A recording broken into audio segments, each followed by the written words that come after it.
Hello दोस्तों, तो कैसे हैं आप लोग। Welcome back to the video. अभी तक के लास्ट 3 लेक्चर्स में हमने 3 लैब परफॉर्म किए हैं। एक जेंकिंस के ऊपर जिसमें हमने नेटफ्लिक्स की एप्लीकेशन डिप्लॉय की थी। देन हमने सर्कल सीआई का यूज़ किया था जिसमें हमने डॉकर हब पे इमेज पुश करके देखा था। फिर हमने गिटहब एक्शन का यूज़ किया था और एक स्विगी की एप्लीकेशन डिप्लॉय की थी अपने AWS के EC2 पे। अब चौथी लैब हमारी गिटलैब सीआई के ऊपर है। अब गिटलैब सीआई का हमें यूज़ करना है, बट गिटलैब सीआई का यूज़ करने से पहले हमें क्या करना है, हमें थोड़ा इसको और ज़्यादा एंड टू एंड बनाना है। अभी तक हम गिटहब एक्शन का लास्ट हमने यूज़ किया था, उसी को हम कंटिन्यू करेंगे। तो अभी तो पहले मैं दिखा देता हूँ। हमने पहले नेटफ्लिक्स की एप्लीकेशन डिप्लॉय की जेंकिंस का यूज़ करके। एंड ऑफ कोर्स यहाँ पे मुझे TMDB से जो डेटाबेस की एपीआई की कॉपी करके दोबारा रिस्टार्ट करना था, वो टास्क दिया था मैंने आप लोगों को।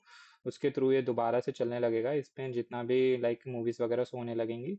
फिर जो दूसरा मैंने किया था वो सर्कल सीआई के थ्रू किया था। सर्कल सीआई से मैंने डॉकर हब पे इमेज पुश करी थी।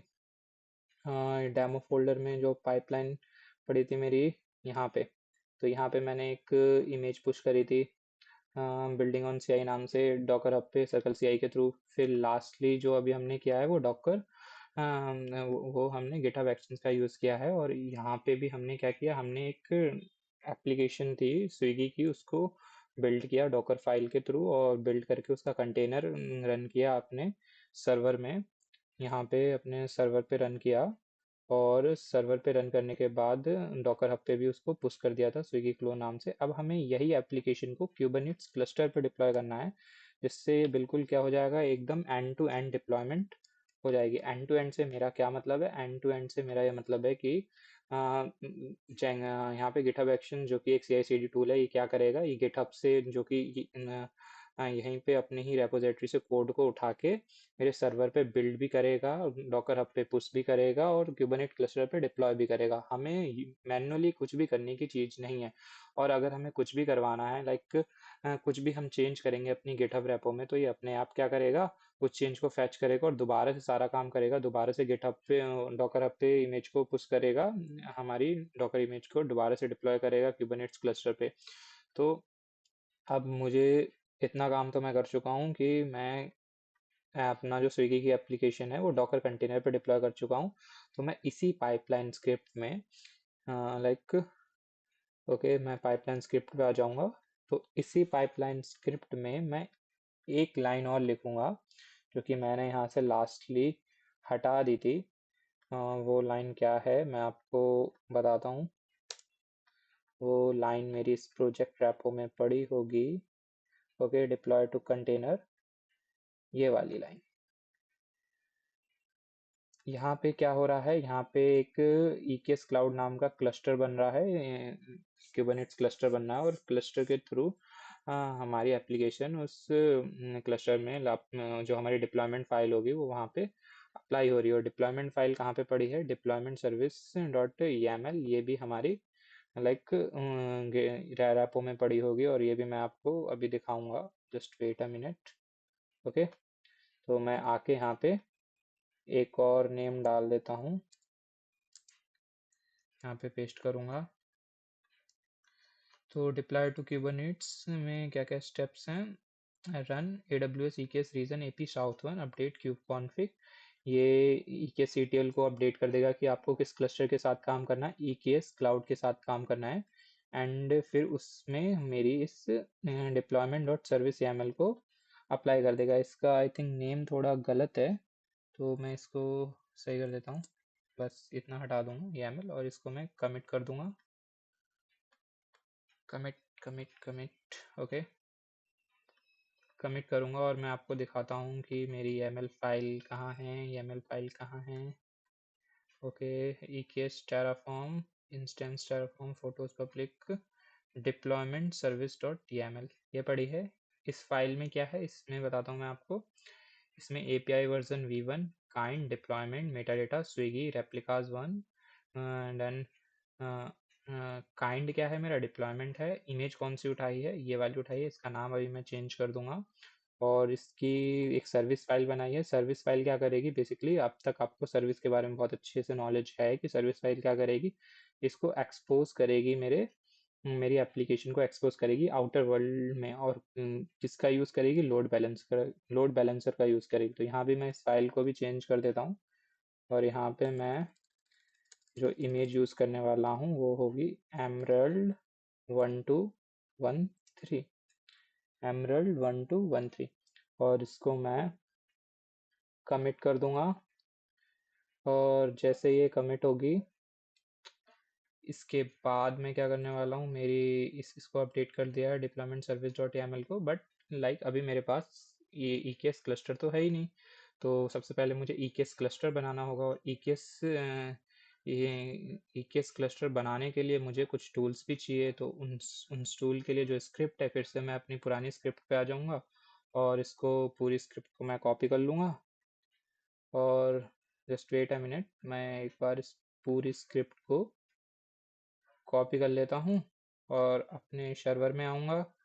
यहाँ पे एक फाइल बनाऊँगा, वेम स्क्रिप्ट डॉट sh।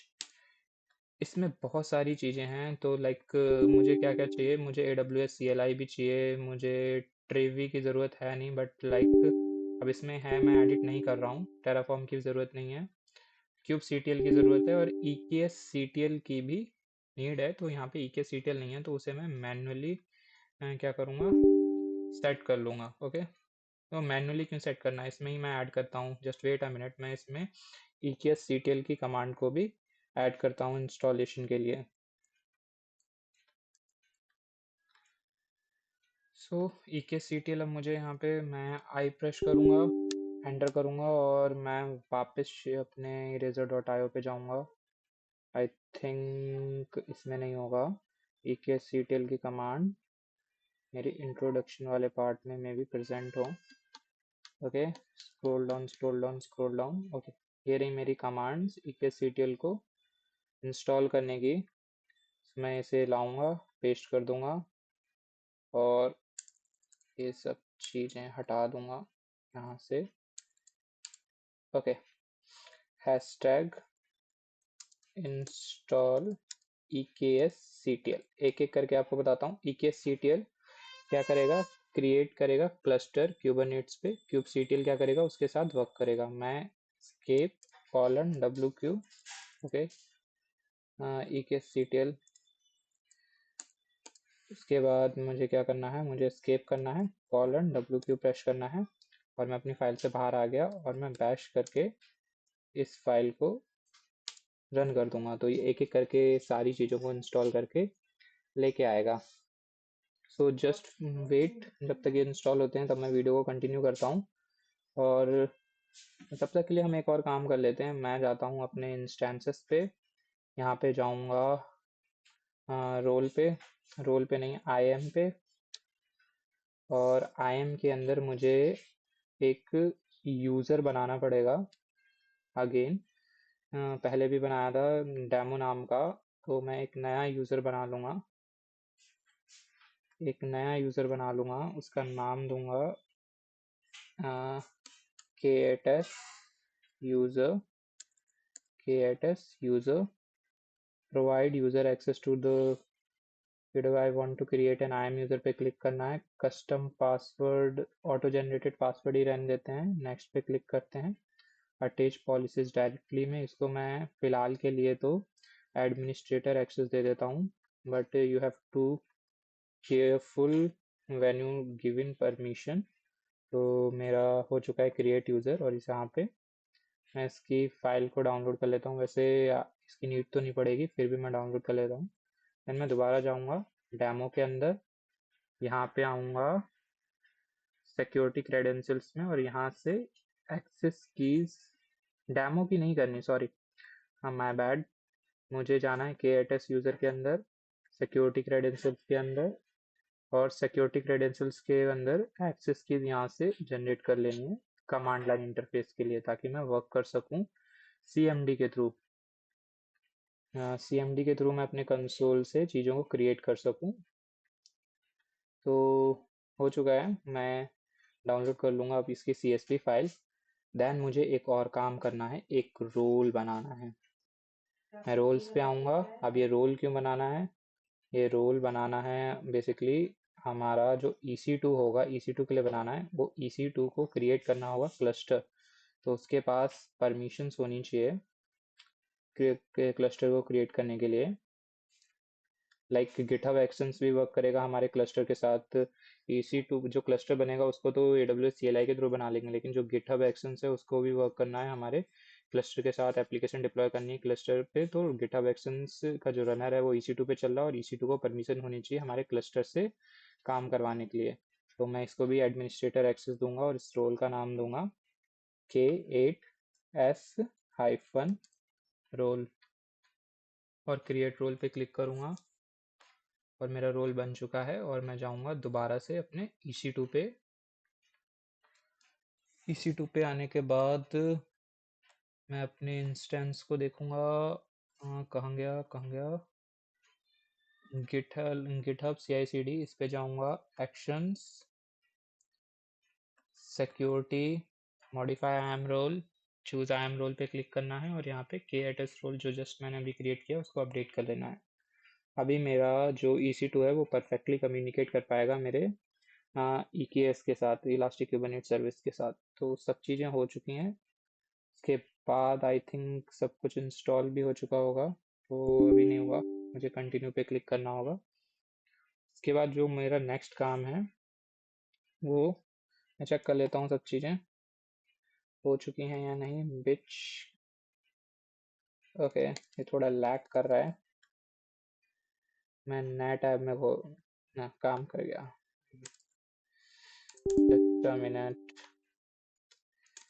बिच EKS-CTL, तो इसने तो मुझे EKS-CTL का कुछ दिया नहीं, आई थिंक सो उसे इंस्टॉल हो जाना चाहिए था।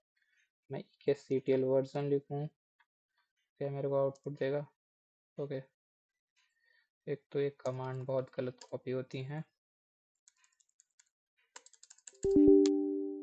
EKS-CTL कमांड ऑन फोर, तो ओके ये चीज़ें इंस्टॉल नहीं हुई हैं, तो मैं मैन्युअली सेट कर लेता हूँ इन सब चीज़ों को स्क्रिप्ट में। आई थिंक कुछ तो दिक्कत आई है, तो मुझे पहले तो AWS CLI चाहिए, तो इसकी कमांड उठाऊंगा, पेस्ट करूंगा, फिर डाउनलोड हो जाएगी और सब कुछ बढ़िया से काम करेगा। ओके, देन मेरे को टेराफॉर्म नहीं चाहिए, kubectl चाहिए। आई थिंक kubectl तो इसने कर दिया होगा इंस्टॉल, लेट मी चेक। बिच kubectl, तो kubectl भी इंस्टॉल नहीं है, तो मैं इसको भी करूँगा इंस्टॉल। तो kubectl भी यहाँ से हमारा इंस्टॉल हो जाना चाहिए। ओके, kubectl भी इंस्टॉल हो गया। अगर मैं फिर से बिच kubectl करूँगा तो मेरा मिल जाएगा इसको। दैन मैं दोबारा आऊँगा और EKS-CTL की कमांड कॉपी करूँगा, यहाँ पे पेस्ट कर दूँगा। Okay, I have to change, I have to stop this. दिक्कत क्या आ गई कि भाई गलत रन हो गई, कि हम कहाँ से कॉपी करके लेके आ रहे हैं, हम eraser.io से ला रहे हैं जो कि गलत कॉपी करता है चीज़ों को। तो I have to remove this, and फिर से मैं इसको चला दूंगा, और इसके बाद मेरा EKS-CTL भी यहाँ पे इंस्टॉल हो जाएगा। ओके, अब मैं टाइप करता हूँ अगर बिच EKS-CTL, तो EKS-CTL भी यहाँ पे पड़ा है। तो सब चीज़ें सेट हो चुकी हैं, अब बस मुझे एक क्लस्टर को क्रिएट करना है। आप क्लस्टर क्रिएशन के स्टेप को भी ऑटोमेट कर सकते हैं, एंड उसके लिए मुझे ब्लॉग को रीड करना पड़ेगा, और क्लस्टर कहाँ पे क्रिएट किया गया है वो देखना पड़ेगा। आई थिंक यहाँ पे क्लस्टर जो क्रिएट किया गया है वो टेराफॉर्म की हेल्प से क्रिएट किया गया है, मुझको मैन्युअली सेट करना है। तो उसके लिए भी आई थिंक कमांड्स मिलनी चाहिए, just wait. Manually cluster create करने के लिए जो कमांड्स है वो मैं यहाँ पे रन करता हूँ लाके। सो उसके लिए देखता हूँ, वहाँ चलते हैं हम अपने eraser.io पे, और यहाँ पे मैंने ये कमांड लाके पेस्ट कर दी है। इसे मैं कॉपी करूँगा और अपने टर्मिनल पे रन करूँगा, बट इस बार इसने सही कॉपी किया है। बट मैं यहाँ पे कुछ नाम चेंज करना है मुझे, लाइक AP South1 होना चाहिए, क्योंकि जो मेरा फाइल में मेंशन है वो AP South1 है। AP साउथ वन है और क्लस्टर का name I think EKS। Just wait a minute, workflow file में मुझे देखना पड़ेगा। वर्कफ्लो फाइल में मेरे क्लस्टर का जो नेम है वो EKS क्लाउड है, और जो रीजन है वो है AP south one. Okay, region तो मेरा सही है AP साउथ वन, और क्लस्टर का नेम चेंज कर देता हूँ मैं यहाँ पे। 3 tier क्लस्टर नहीं बनाना है मुझे, मुझे बनाना है EKS क्लाउड क्लस्टर, और इसको बनने में कम से कम 10 मिनट लगेंगे। तब तक के लिए वीडियो पॉज करते हैं और देखते हैं आगे कि कैसे क्या एरर्स आते हैं नए, और क्या या ये डिप्लॉय होता भी है या नहीं डिप्लॉय होता है। तो जैसे ही मैं क्लस्टर क्रिएट करता हूँ, ओके, कुछ दिक्कत आ गई। EKS CTL create cluster error validation for EKS cloud fail name must satisfy regular expression pattern. तो I think I have to change the name। मैं इसको हाइफन दे देता हूँ, और अभी ये परफेक्टली वर्क कर रहा है, तो मुझे अपनी, हाँ, इस फाइल में भी इसको हाइफन करना पड़ेगा। ओके, तो यहाँ पे इस नेम को चेंज करना पड़ेगा, and everything is good. kubectl apply hyphen dot service dot yaml, ये डॉट भी हटा देता हूँ, और इस चीज को भी मैं यहाँ से गायब कर देता हूँ।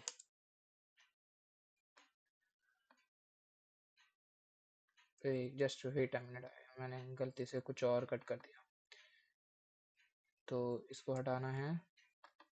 ये फालतू का टेक्स्ट हटा देता हूँ मैं यहाँ से, और अप्लाई हाइफन एफ ये कमांड चलेगी, और जो क्लस्टर है वो EKS क्लाउड होगा। आई थिंक इसको यहाँ होना चाहिए। ओके, मेरी इंटेंडेशन थोड़ी सी गलत हो गई थी, अभी ये परफेक्टली सही है। तो मैं कमिट चेंजेस पे क्लिक करूँगा। आधा काम तो हम पहले ही कर चुके हैं, अब मेरे को इतना काम और करना है कि क्लस्टर क्रिएट होते ही ये क्लस्टर को फैच कर लेगा। अगर मैं अपने एक्शंस पे जाऊँगा तो वहाँ पे लाइक एक फेल हो चुका है, दो दो यहाँ ये मेरा कंफर्म हो चुका था, बिल्ड सक्सेसफुल हो चुका था, बट ये दोनों फेल हो गए क्योंकि मैंने जो फाइल अपलोड की उसने क्लस्टर ढूंढा होगा बट उसे क्लस्टर नहीं मिला होगा। तो अभी फिर से मैंने फाइल एडिट की, अभी क्लस्टर मेरा बना नहीं है, तो इसे क्लस्टर फिर से नहीं मिलेगा। एक बार जरा इसका देख लेते हैं कि इसमें क्या दिक्कत आई थी। तो ये तो इनवैलिड ही है वर्कफ्लो फाइल। ओके, तो फिर से इसमें देखते हैं invalid workflow file, of course अभी हमने उसको इंडेंटेशन भी करेक्शन किए हैं, तो अभी ये परफेक्टली चल तो रहा है। हाँ, स्टार्टिंग जॉब, बट ये लास्टली फेल हो जाएगा क्योंकि कुबरनेट्स क्लस्टर पे डिप्लॉय नहीं कर सकता, क्योंकि अभी तक क्लस्टर क्या है, क्रिएशन स्टेज में। यहाँ भी कुछ एरर्स आ रहे हैं और एरर आए हैं। मैं ज़रा इसको क्लीन करता हूँ और फिर से इसे रन करता हूँ। Okay, EKS CTL delete cluster, इसको क्लिक करना है। Unable to describe the cluster control. Okay, अभी तो क्रिएट ही नहीं हुआ है, तो एरर क्या है, security group English create failed, राउट टेबल पब्लिक राउट टेबल क्रिएट फेल।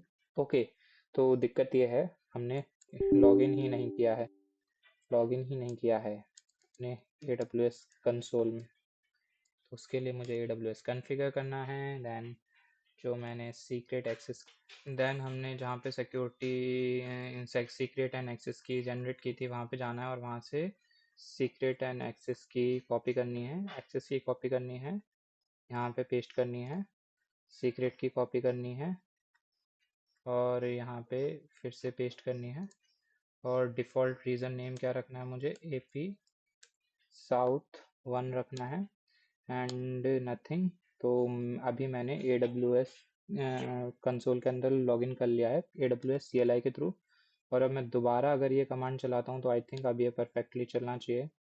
और इसने फिर से मुझे एरर दिया है, creating cloud case error cloud formats के। ओके, तो इसका एक स्टैक बन चुका है। ओके, तो मैं क्या करूँगा, मैं क्लस्टर का नेम चेंज कर देता हूँ और परफेक्टली ये फिर वर्क करना चाहिए। मैं EKS क्लाउड वन कर देता हूँ, और अब ये परफेक्टली वर्क करेगा। जैसे क्लस्टर क्रिएट होता है EKS क्लाउड वन नाम से, मैं इस फाइल में जाके भी इसको चेंज कर देता हूँ। किधर गई मेरी फाइल। ओके, यहाँ पे जाएंगे अपनी रैपो में, रैपो में जाने के बाद गिटहब वर्कफ्लोज, और यहाँ पे बस मुझे क्लस्टर के नेम में वन कर देना है। क्लस्टर कहाँ गया मेरा? EKS क्लाउड की जगह EKS क्लाउड 1 कर देना है, और आई थिंक तब ये परफेक्टली काम करेगा। तो यह इमेज भी गलत उठा रहा है। एमरल्ड स्विगी क्लोन के नाम से ही इमेज इसे उठानी है। ओके, आई थिंक बाकी सब तो सही है। स्विगी क्लोन बनाई थी हमने, स्विगी क्लोन के नाम से कंटेनर बनाना है और उससे डिप्लॉय कर देना है। ओके, नाम हमें चेंज करना पड़ेगा ऑफ कोर्स, या फिर 1 2 करना पड़ेगा क्योंकि ये कंटेनर पहले से ही चल रहा है। तो नया नाम हमने इसको दे दिया है स्विगी क्लोन 1 2। स्विगी क्लोन 1 नाम का कंटेनर पहले से ही रनिंग है। ओके, तो इसको चेंज करने के बाद मैं फिर से इसको कमिट कर दूंगा और देखते हैं कि फर्दर क्या एरर्स हमको आते हैं। तो जितने भी एरर्स हमें आए हैं हमने सबको ट्रबल शूट किया है और उनका सॉल्यूशन निकाला है। और दोबारा से एक्शंस में जाऊंगा और एक बार हम देखते हैं कि build.yml। ओके, हमारा ये चलेगा नहीं, ये कब तक नहीं चलेगा? जब तक हमारा रनर अप नहीं होगा, और रनर अभी हमारा अप है नहीं। फिर से हमारे क्लस्टर में कोई एरर आया है, फिर से हमें इसे सॉल्व करना पड़ेगा। फाइनली मैं सब कुछ सॉल्व करके आपको एप्लीकेशन की डिप्लॉयमेंट करके देता हूँ। स्टेप्स यही हैं, जो भी एरर आया उसको मैं सॉल्व करके आपको बताता हूँ कि क्या एरर है और क्यों ये दिक्कत दे रहा है। Okay,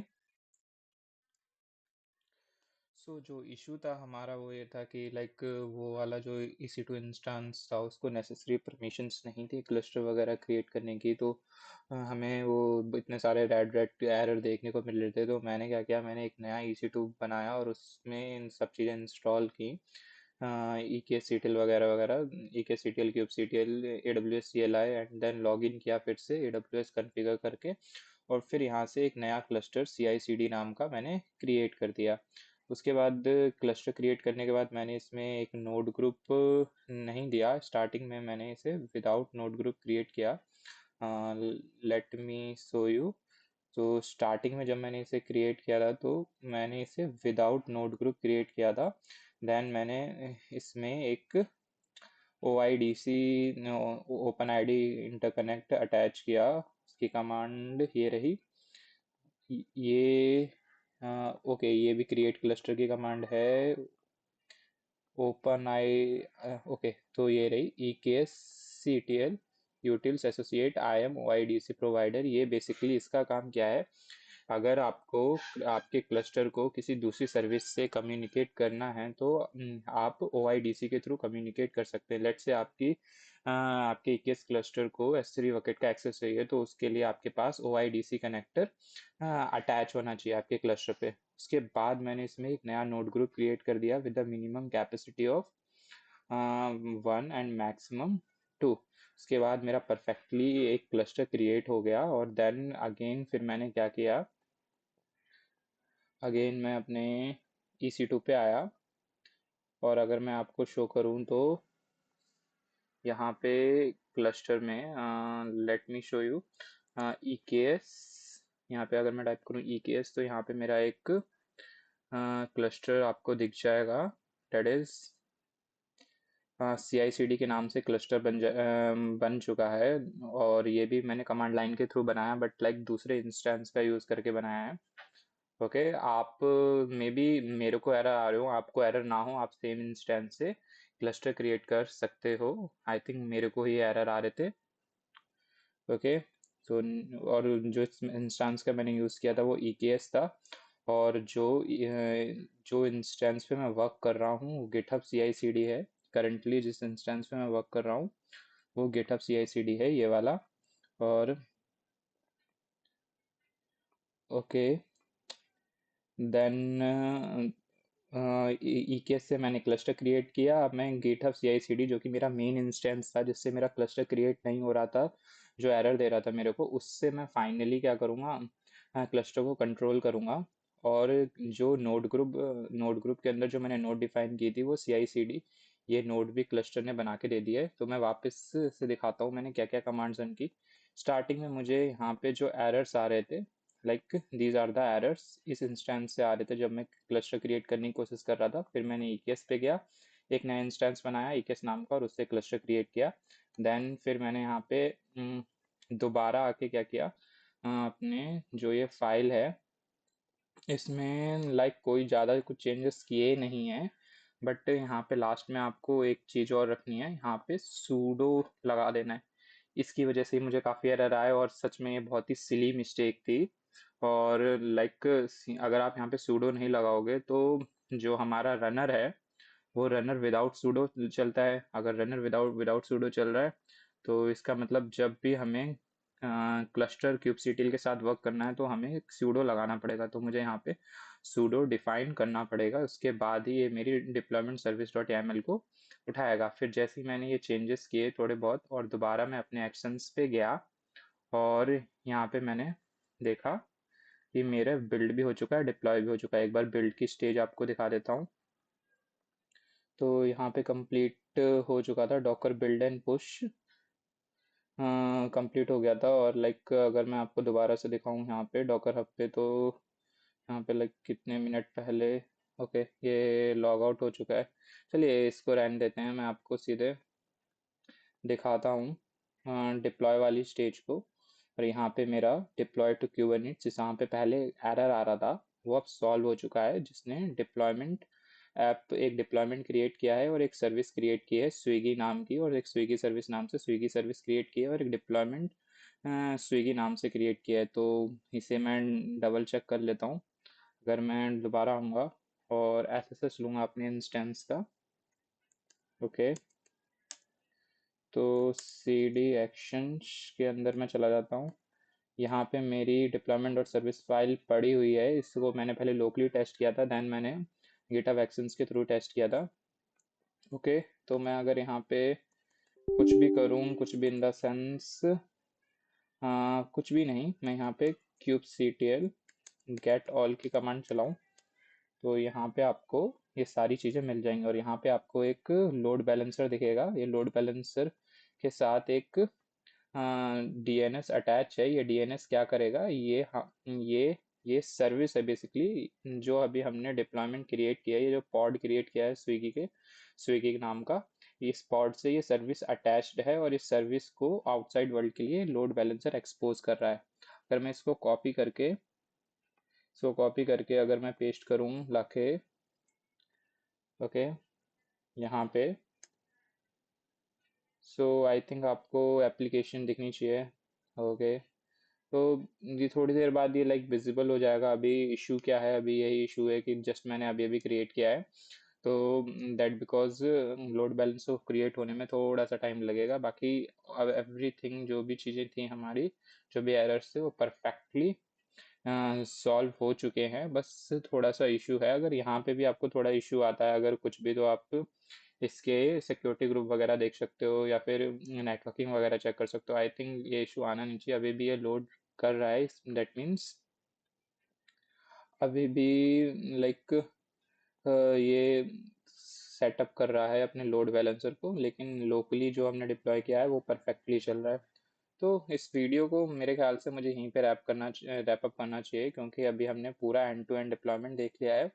and to end deployment in the sense हमने क्या क्या देखा। हाँ, ओके, हमने बेसिकली, अगर मैं इस इमेज से ही बात करूं तो हमने गिटहब से कोड उठाया, गिटहब एक्शन ने गिटहब से कोड उठाया, EC2 पे डिप्लॉय किया लोकली, और देन उसके बाद एक क्लस्टर क्रिएट किया इसी EC2 की हेल्प से। अभी हमने टेराफॉर्म का कहीं यूज़ नहीं किया है, इसी EC2 की हेल्प से हमने EKS का क्लस्टर क्रिएट किया और इस EKS क्लस्टर में अगेन गिटहब एक्शंस की हेल्प से डिप्लॉय कर दिया।